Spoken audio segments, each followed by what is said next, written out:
The massive halls of the Galactic Institute stretched endlessly in every direction, their walls made of living crystal that pulsed with soft blue light. Students from across the galaxy hurried through corridors that defied physics, walking on surfaces that curved up walls and across ceilings without losing their footing.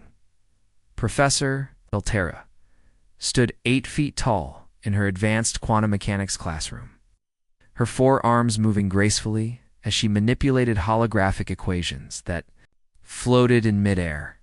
Her crystalline skin reflected the light like a prism. Her large oval eyes could see across 17 different light spectrums. The Altarian had spent over 2 centuries perfecting her teaching methods, which mostly involved crushing the confidence of students she deemed inferior. The classroom buzzed with nervous energy. 43 students sat in floating chairs arranged in a perfect circle around the professor. Most were Zephyrians, tall blue beings with enlarged skulls that housed 3 separate brains. Their mental processing power was legendary across the galaxy. Next to them sat several Nexari students, robot-like creatures whose bodies were part organic, part machine, capable of performing millions of calculations per second. In the back row, almost hidden behind a towering crystalline student, whose body looked like living diamond, sat the only human in the class. Lee Min-ho appeared small and fragile compared to his alien classmates. 22 years old, he had somehow managed to qualify for the most advanced physics course in the galaxy, though nobody could quite understand how. Valtara's mandibles clicked together as she watched Min-ho stare out the massive viewport. Beyond the transparent wall, 3 different suns cast their light across the space station that housed the Institute. Ships of every imaginable design drifted past. Some looked like metal whales, others resembled giant insects, and a few were simply geometric shapes that hurt to look at directly.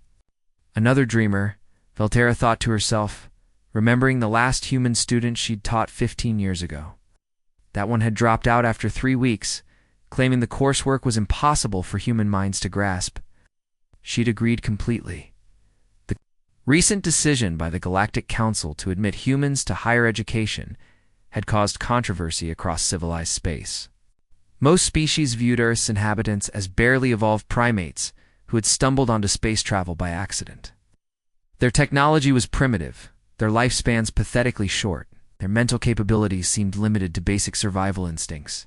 "They still fight wars over resources," whispered Zixel, a Zephyrian student, to his study partner. "My species stopped doing that 5,000 years ago. I heard they still eat dead animals," added Cryanx, an Exori whose optical sensors flickered. With disgust, barbaric Valtera had heard all the rumors. Humans were violent, unpredictable, and worst of all, they claimed to understand concepts like intuition and gut feelings, ideas that made no sense to logical species. How could anyone make decisions based on feelings rather than calculated probability? She'd been teaching for over 2 centuries, and in that time, she'd seen thousands of students from hundreds of species. The pattern was always the same. Those with superior mental capabilities succeeded, while the inferior ones failed and returned to their homeworlds. It was natural selection in action, and she was proud to be part of the process. Today's lesson focused on the Heisenberg-Vortani paradox, a quantum equation that had puzzled the greatest minds in the galaxy for over 800 years. Even her best students struggled with its complexity. It was the perfect tool to demonstrate why some species simply didn't belong in advanced sciences. The equation hung in the air, like a 3-dimensional sculpture made of pure mathematics. Symbols from 17 different mathematical languages, twisted and connected in ways that seemed to mock the very concept of solution. Several students were already sweating, or whatever their species did when stressed. "As you can see," Valtara announced, her voice carrying clearly through the room's translation system. "This paradox has remained unsolved despite the best efforts of our greatest scientific minds." The Zephyrian Science Council spent 50 years. On it, the Nexari Collective assigned their top computational matrices. Even the mysterious Voidborn attempted to solve it using their reality-bending mathematics. She paused dramatically, letting the weight of those failures sink in.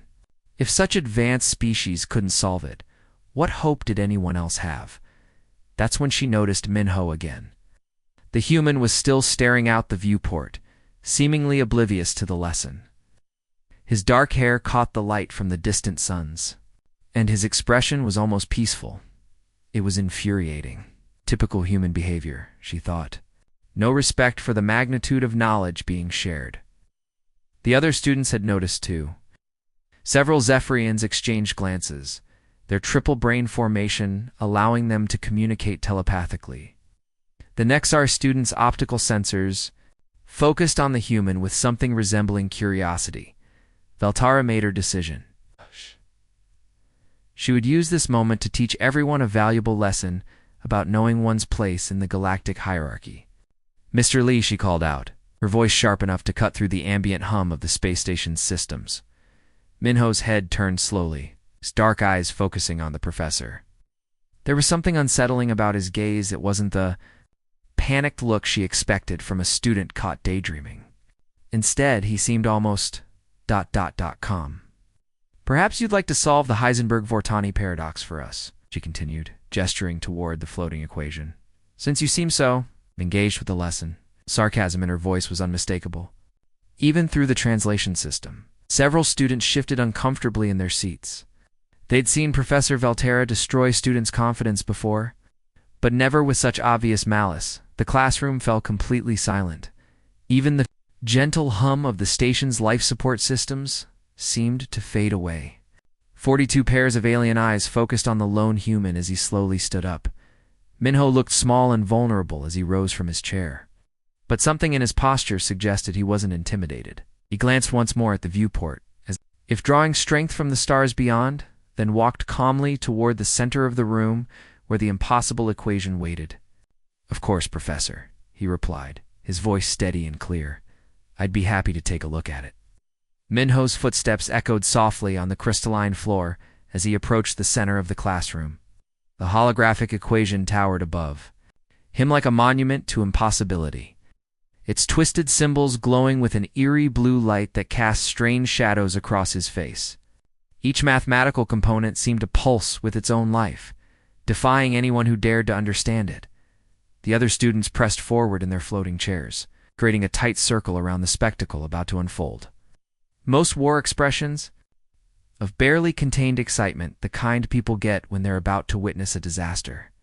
The Zephyrians communicated silently through their telepathic link, sharing thoughts that roughly translated to "this will be entertaining." Hidden near the back entrance, Park Juan clutched her datapad tighter. She'd snuck away from her engineering classes to watch what everyone was calling the human experiment. As the only other Korean student at the institute, she felt a strange connection to Minho, even though they'd never spoken. Her heart pounded as she watched him standing alone under the harsh judgment of 42 alien minds. The Nexari students' optical sensors whirred as they focused on Minho, Yes. recording every detail for later analysis. Oh. Their mechanical minds were already calculating the probability of his success. The numbers were so low, they barely registered as possible outcomes. Professor Veltara crossed her forearms and waited. Her crystalline skin had shifted to a deeper shade of blue, a sign of anticipation among her species. She'd done this dance hundreds of times before, present an impossible challenge. Watch the inferior student crumble, then deliver a lecture about knowing one's limitations. It was educational theater at its finest. But Minho didn't crumble. Instead, he tilted his head slightly and began studying the equation with the same casual attention someone might give to an interesting cloud formation. His dark eyes moved across the floating symbols, tracking patterns that seemed to exist only in his mind. 30 seconds passed in complete silence. The space station's distant engines hummed softly. Somewhere in the walls, the living crystal pulsed with stored energy. A few students shifted nervously in their seats, wondering if the human had simply frozen in terror. Then Minho did something that shattered the silence more effectively than a plasma cannon blast. He laughed. It wasn't the bitter laugh of someone who'd given up, or the nervous giggle of panic. It was the warm, genuine laugh of someone who'd just understood a particularly clever joke. The sound seemed impossibly human in this room full of alien minds, and it sent ripples of confusion through the gathered students. Professor Minho said, his voice carrying an odd mixture of respect and amusement. "There's an error in your base assumption." The temperature in the room seemed to drop several degrees. Veltara's mandibles clicked sharply, a sound that in Altarian culture meant extreme displeasure. "Excuse me?" she said, her voice tight with controlled anger. Minho stepped closer too, the holographic display seemingly oblivious to the dangerous shift in the professor's mood. "You're treating quantum particles like they follow Altarian logic patterns, but they don't." Several students gasped audibly. Cryanx, the Nexari student in the front row, processed this statement and immediately flagged it as academically suicidal. No one questioned Professor Veltara's methods, especially not a human, but Minho was already moving, his hands reaching into the holographic equation like a musician approaching a familiar instrument. His fingers danced through the three-dimensional mathematics, touching symbols that responded to his movements by glowing brighter or shifting position. "See here and here," he continued, pointing to specific areas of the equation. "You're forcing linear progression where the universe operates on chaos theory. The quantum particles aren't following a predetermined path. They're responding to possibilities that haven't even been imagined yet." The mathematical symbols began to rearrange themselves under his touch. What had been a twisted impossible knot of calculations started to flow like water, each component finding its natural place in a pattern that seemed obvious once you saw it. "If we adjust for human intuitive mathematics," Minho said, his voice growing more confident as he worked, "and account for the emotional weight of quantum uncertainty." The room erupted in shocked murmurs. Several translation devices struggled to process the concept of emotional weight in a mathematical context. The Zephyrian students' telepathic network buzzed with confused exchanges, while the Nexari students' optical sensors flickered rapidly as they tried to record and analyze what they were witnessing. The equation continued to simplify under Minho's guidance. Variables that had seemed locked in eternal opposition suddenly aligned, like dancers finding their rhythm. Mathematical relationships that had been hidden for centuries revealed themselves with elegant clarity. Park Juan watched in stunned silence as her fellow human accomplished what the galaxy's greatest minds had failed to do. Her datapad slipped from her nerveless fingers and clattered to the floor, but she didn't even notice. Within minutes, the impossible had become inevitable. The Heisenberg-Vortani paradox, which had stumped scientists for 800 years, solved itself under Minho's touch like a flower opening to sunlight. But more than that, his solution revealed three fundamental flaws in the way. Galactic science had approached quantum mechanics for millennia. The holographic display now showed not just the solution, but a completely new framework for understanding reality at the quantum level. It was beautiful, elegant, and terrifyingly simple. The classroom exploded into chaos. Students from a dozen different species tried to process what they'd witnessed, their various forms of communication creating a cacophony of sounds, lights, and psychic emanations. "Impossible," crackled the translation device of a Zephyrian student named Vexstar. "The human just rewrote quantum mechanics like it was a simple arithmetic problem." "My computational matrices are overheating," announced Cryanx, smoke literally rising from his mechanical components. "The elegance of this solution is breaking my logical processors." Even the crystalline student, whose species rarely showed emotion, was vibrating at a frequency that indicated extreme surprise. The sound was like wind chimes in a hurricane. Professor Veltara stood frozen, her forearms hanging uselessly at her sides. Her crystalline skin had gone completely transparent, revealing the shocked neural patterns beneath. For 2 centuries, she'd built her reputation on the certainty that intelligence followed predictable patterns. The superior species succeeded, the inferior ones failed. It was natural law, but this human had just shattered that law like it was made of glass. The implications were staggering. If Minho could solve the Heisenberg-Vortani paradox so easily, what other impossible problems might yield to human thinking? What other assumptions about intelligence and capability were wrong? "Lucky guess," Veltara finally managed to say, her voice barely above a whisper. The words sounded hollow, even to her own ears. Minho turned to face her, and for a moment she saw something in his eyes that made her skin crawl. Not arrogance or triumph, but genuine sympathy. He understood what this moment had cost her, and he felt sorry for her. "Turn to your seat," she snapped, desperate to regain control of the situation. Minho nodded politely and walked back to his chair, leaving the solved equation floating in the center of the room like a monument to everything the galaxy thought it knew about intelligence. But the damage was done. Every student in that room had witnessed something that would change their understanding of the universe forever. For the first time in galactic academic history, human had made the impossible look not just simple, but inevitable. The whispers continued long after Minho had sat down, carried by students to other classrooms, other buildings, other worlds. Word spread through the institute like wildfire, and then beyond. Racing across the galaxy at the speed of quantum communication, a human had solved the unsolvable, and nothing would ever be the same. The institute's halls were eerily quiet at 3 a.m, station time.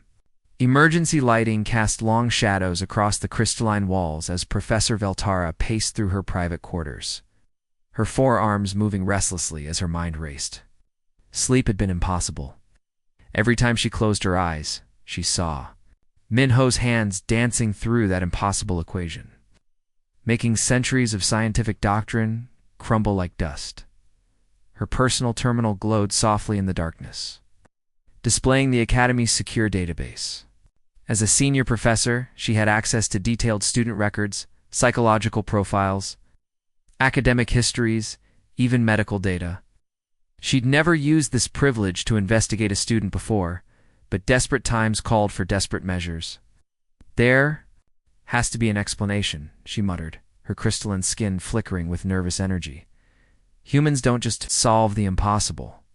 She pulled up Lee Minho's file, expecting to find evidence of cheating, advanced preparation, or perhaps secret tutoring from a more intelligent species. Instead, what she discovered made her blood run cold. The file opened with a holographic display of Kepler 442b, a world that looked like something from a nightmare. The planet's surface was scarred by massive acid storms that could dissolve metal in minutes. The atmosphere was barely breathable, and the soil was so toxic that nothing Earth-based could grow without massive chemical treatment. It was the kind of world that only the most desperate or determined would try to colonize. Subject: Lee Minho. Born: Standard Year 2387. Location: New Sol Colony, Kepler 442b. Veltara's mandibles clicked as she read further. The Korean colonists had been among the first wave of human terraformers. Volunteers who'd left Earth to transform hostile worlds into something livable.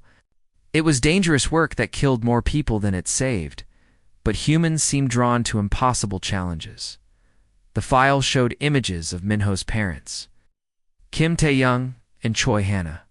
They looked young and determined in their colonist uniforms, standing before a massive terraforming machine that was already half-eaten by acid rain. The next image showed them 10 years later, weathered and scarred but still alive, still fighting to make their impossible world work.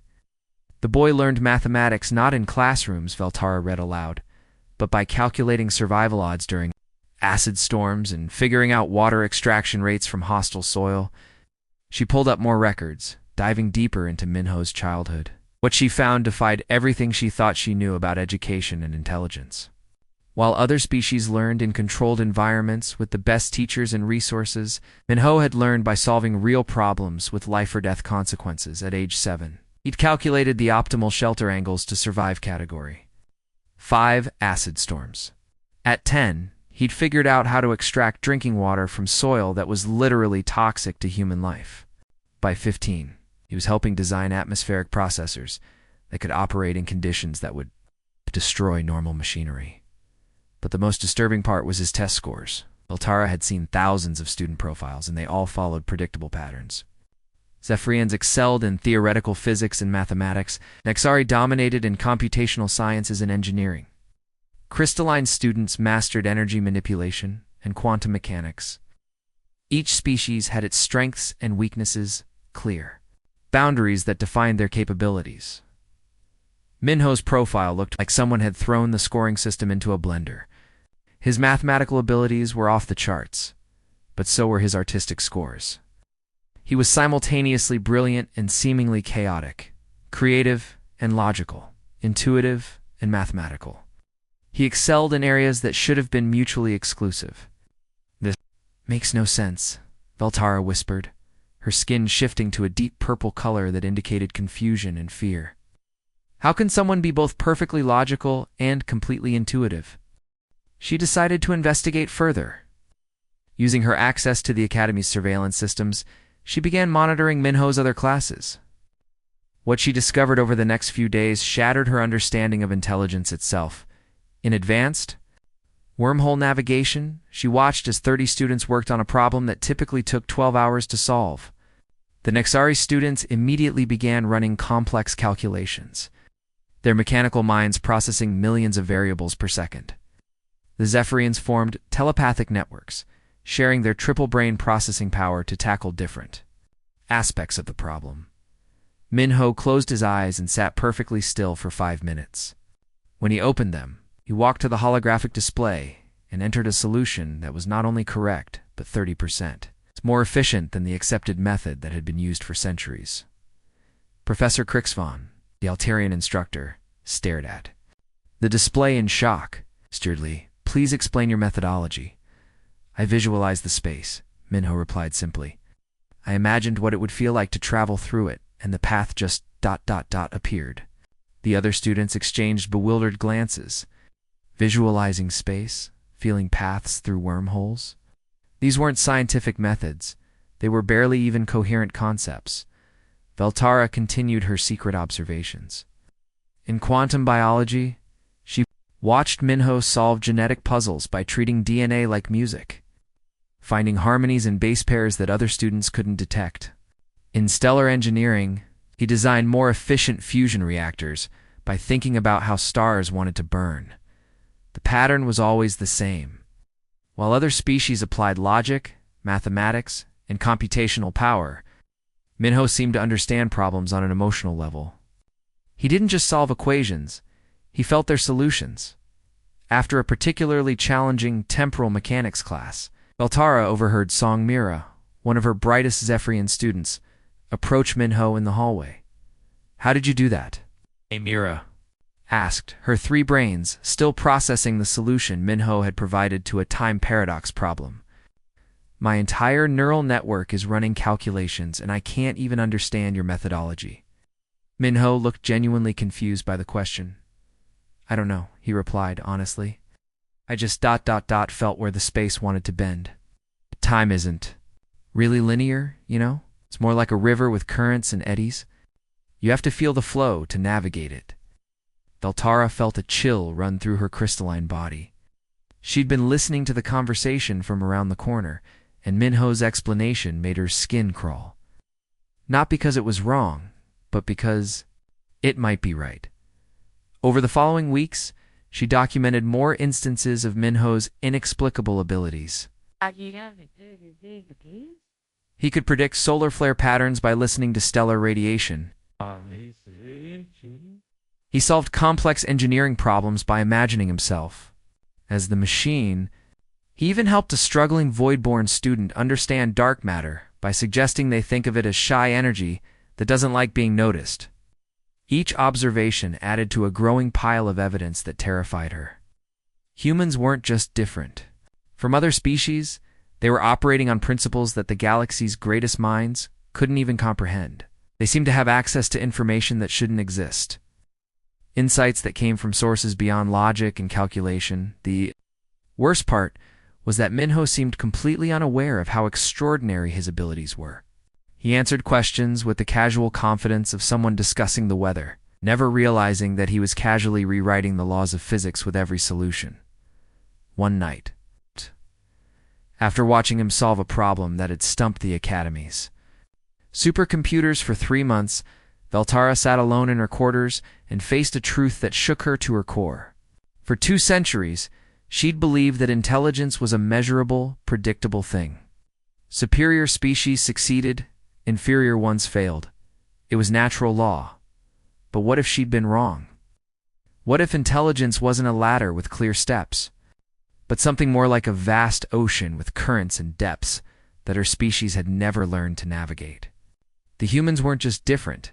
They were proof that everything the galaxy thought it knew about consciousness, intelligence, and the nature of reality itself might be fundamentally flawed.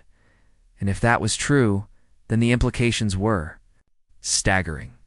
What other assumptions about the universe were wrong? What other possibilities had they overlooked because they couldn't feel the solutions the way humans could?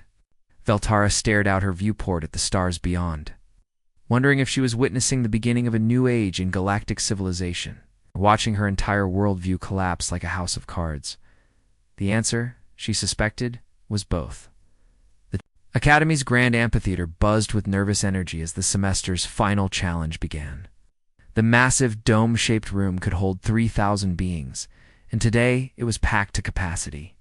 Students, professors, and even visiting dignitaries from across the galaxy had come to witness what many considered the most important academic event in recent history.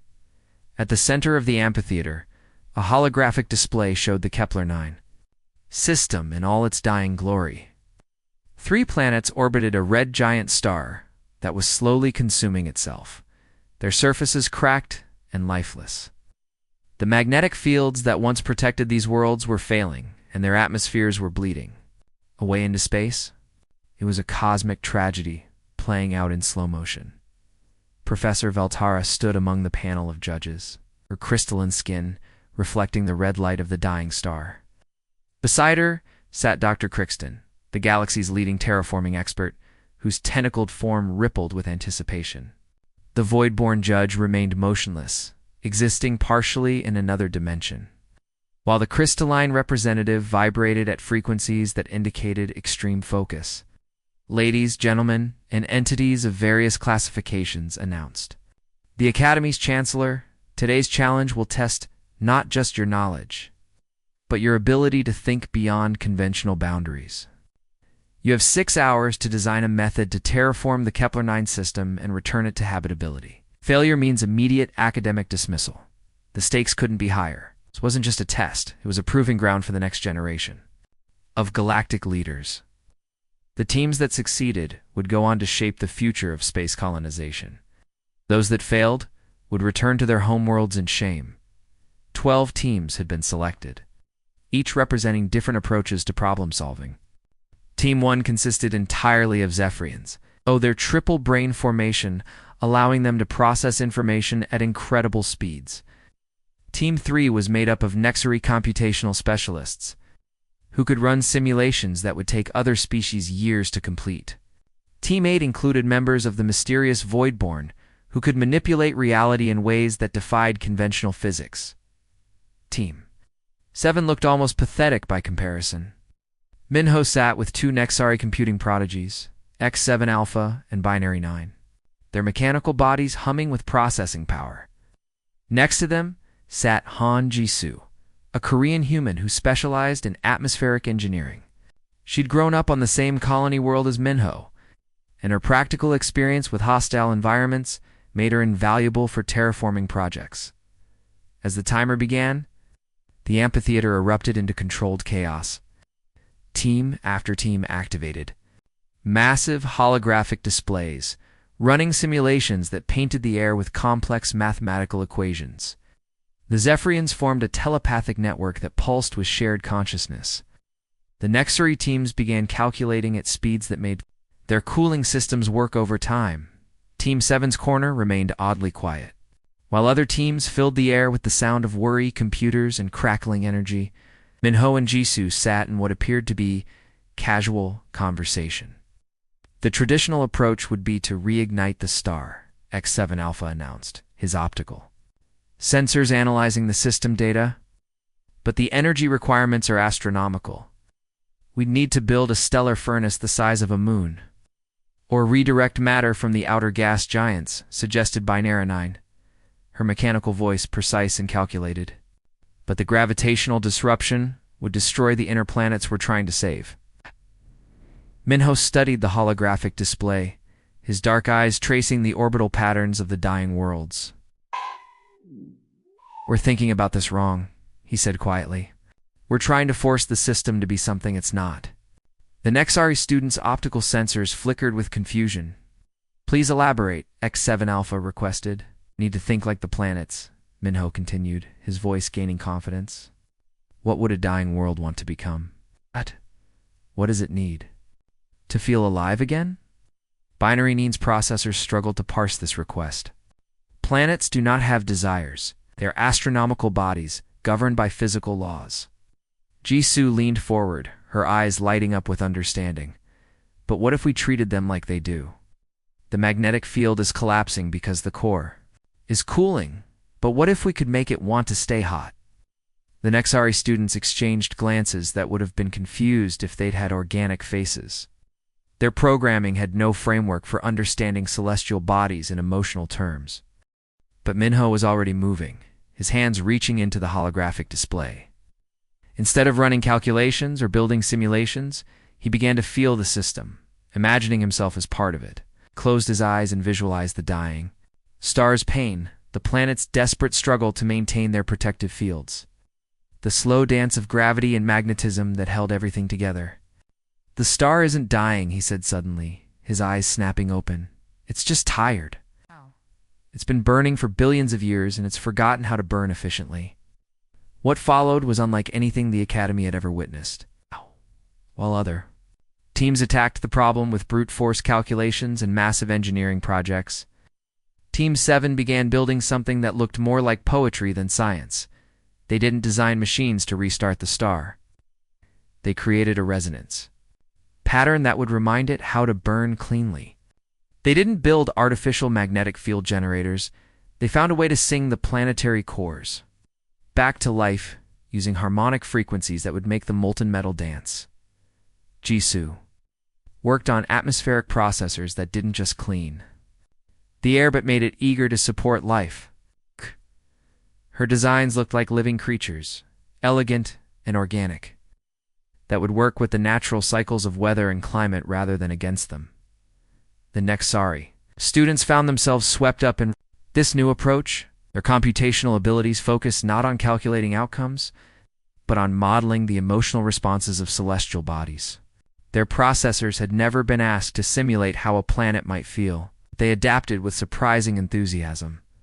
As the 6-hour deadline approached, the amphitheater filled with the sounds of final presentations.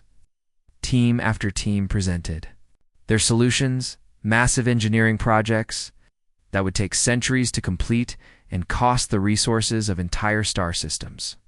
The proposals were technically perfect but brutally expensive. Then came Team 7's turn.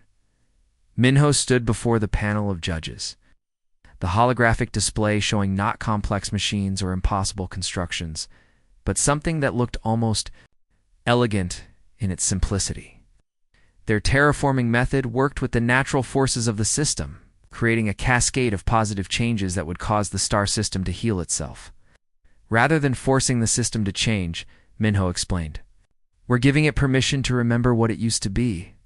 The star will learn to burn more efficiently. The planets will rediscover their magnetic fields, and the atmospheres will rebuild themselves using resources that are already there." The panel sat in stunned silence. Dr. Crixton's tentacles writhed. As he processed what he was seeing, the Voidborn judge materialized more fully into this dimension, apparently fascinated by the presentation. Even the crystalline representatives stopped vibrating, which was their species' equivalent of dropping their jaw. "This is ... Dr. Crixton began, his voice trailing off. "This is beyond anything we've conceived. The elegance, the efficiency. It's like you've discovered a new form of science." The other judges nodded in agreement, or performed their species' equivalent of agreement. What Team 7 had presented wasn't just a solution to the terraforming challenge. It was a completely new way of thinking about the relationship between consciousness and the cosmos. Professor Altera watched from her position among the judges, feeling the academic world shift beneath her feet.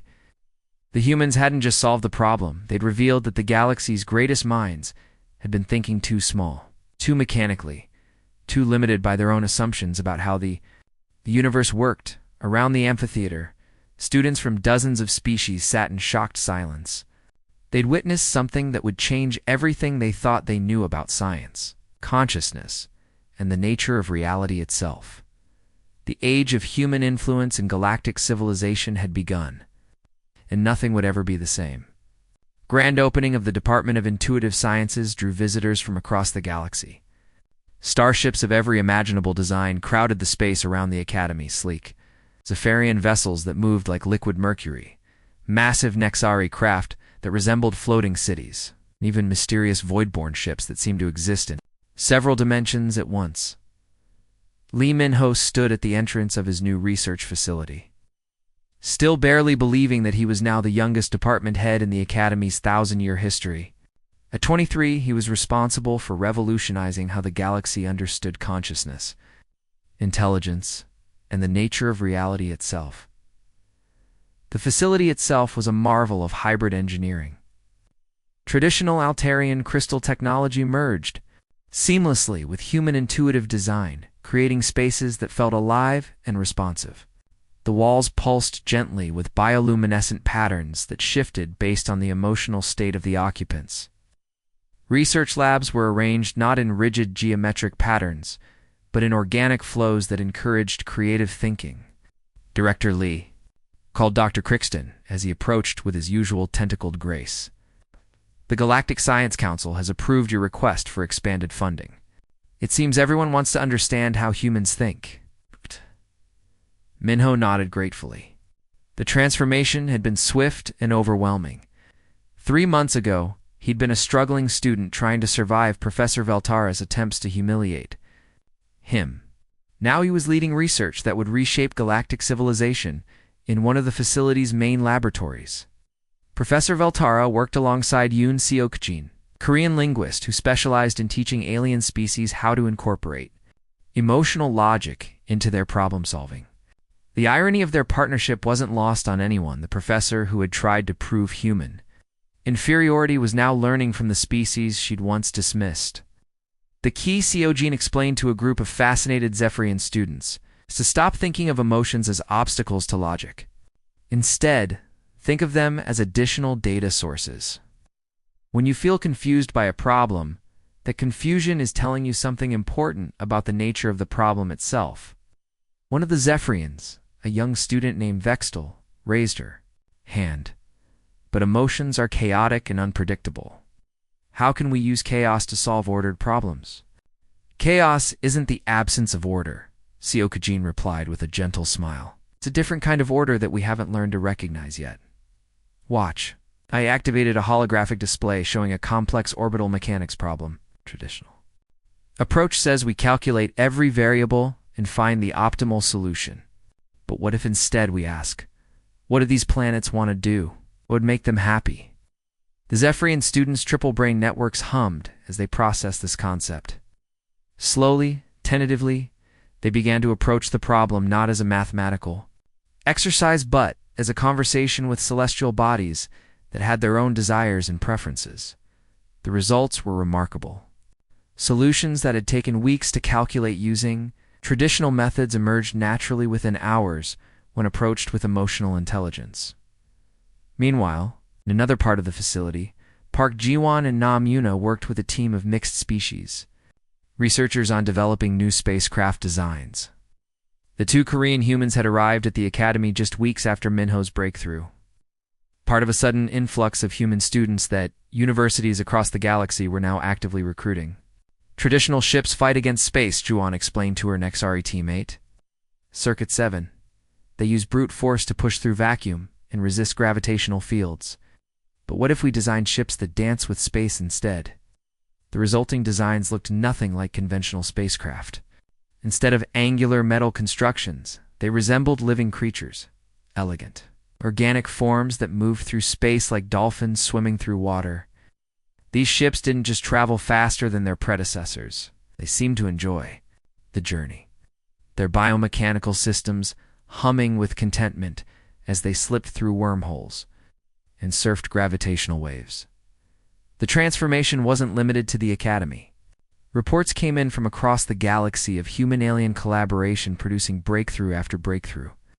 On the industrial world of Kepler 438b, human engineers worked with crystalline miners to develop extraction methods that made the planet's mineral resources eager to be harvested, increasing efficiency by 400% while reducing environmental damage in the Outer Rim territories. Human diplomats were resolving conflicts that had raged for centuries by teaching different species to understand each other's emotional languages. Wars that had seemed inevitable were ending in festivals of mutual understanding. After a particularly successful joint lecture on quantum empathy, Minho found Professor Valtara in the facility's observation lounge, staring out at the stars through the massive viewport. "Professor," he said as he approached, "I wanted to thank you." Valtara turned, her crystalline skin shifting to a warm amber color that indicated surprise. "Thank me? For trying to destroy your confidence?"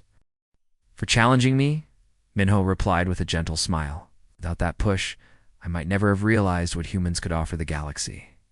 You gave me the chance to prove that intelligence comes in many forms." The Altarian professor was quiet. For a long moment, her internal light patterns showing deep contemplation. "I spent 2 centuries believing that intelligence was a hierarchy," she finally said. "That some species were simply better than others. You've shown me that intelligence is more like a symphony. Each species contributes its own unique voice to create something more beautiful than any could achieve alone." Their conversation was interrupted by an excited announcement from the facility's communication system. "Director Lee, Professor Valtara, please report to the main conference room. The download statistics for your joint research paper have just exceeded 1 billion. Hybrid intelligence. When logic meets intuition had become the most downloaded scientific document in galactic history. Universities across known space were restructuring their curricula to include human-style, intuitive thinking alongside traditional, logical approaches. As they walked through the facility's corridors, Valtara marveled at the changes around them. Students from dozens of species worked together in ways that would have been impossible just months before. An Exari computational specialist collaborated with a human artist to create mathematical sculptures that solved engineering problems through pure aesthetic beauty. Zephyrian philosophers debated with Korean poets about the nature of consciousness, while their conversations literally reshaped the crystalline walls around them. In the Academy's main hall, construction crews were putting finishing touches on a new motto that had been carved into the crystalline walls in dozens of languages. "Intelligence has many forms. Wisdom recognizes them all." The ceremony that followed was unlike anything in galactic history. Representatives from every major species gathered to witness the formal establishment of the new educational paradigm. The Galactic Council officially recognized intuitive sciences as a legitimate field of study, with equal standing to traditional disciplines.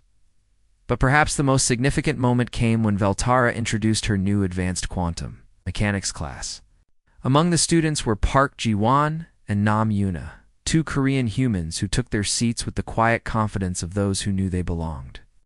"Welcome to Advanced Quantum Mechanics," Valtara announced, her voice carrying clearly through the room. "Today we'll be exploring the Heisenberg-Vortani paradox, not as a mathematical problem to be solved, as a conversation with the universe itself." The students leaned forward eagerly, representatives of a dozen species ready to learn from each other in ways our ancestors could never have imagined. As the Academy's great dome opened to reveal the stars wheeling overhead, Minho stood at his office window and smiled. The galaxy had learned its greatest lesson. Sometimes the most powerful intelligence comes not from thinking harder, but from thinking differently. Human and alien minds working together had created something unprecedented, a civilization that valued not just logic or intuition, but the beautiful complexity that emerged when different forms of consciousness learned to dance together. The future stretched ahead like an infinite canvas, ready to be painted with the combined dreams and wisdom of every species in the galaxy. The end.